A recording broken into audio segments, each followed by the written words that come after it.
Nikiriro kiria githiite na mbere kuiguika gatagati ka Kenya iguru ria kuhitukio kwa mutatara wa kigina kiumia kihituku uria wendekithitie maguta kurutagirwo gicunji kia 8 hari igana kia igoti arimi a ngano kaunti-ini ya Narok riu makiuria thirikari kurora mutaratara ucio weru.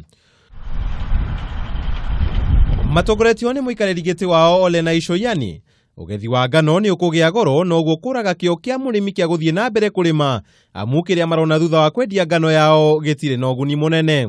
Na serikali ikitaka kufanya maendeleo inatumia vitu kama VAT kusanya pesa ili wafanye maendeleo yao.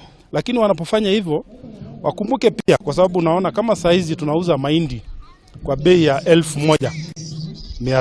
Sisi analilia serikali yote ushuru sisi haisiweza.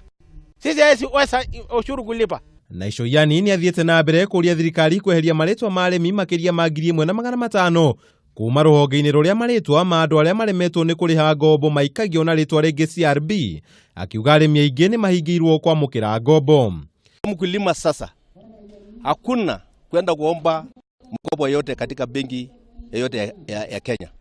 Na kwa nini tunaomba? Kwa nini tumepatiwa title na tumelipa deni na bado tunawekewa CRB?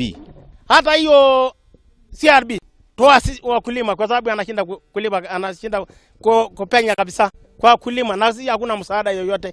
Sisi saa hii anaona sisi analima na hakuna ngano kulima, hakuna kila kitu anapanda, hakuna mahali ya kuusia.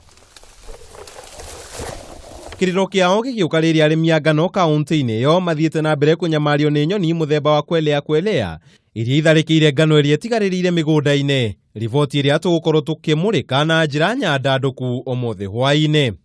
Handu-ini ha Kameme TV, njitaga Kamau wa Mwangi.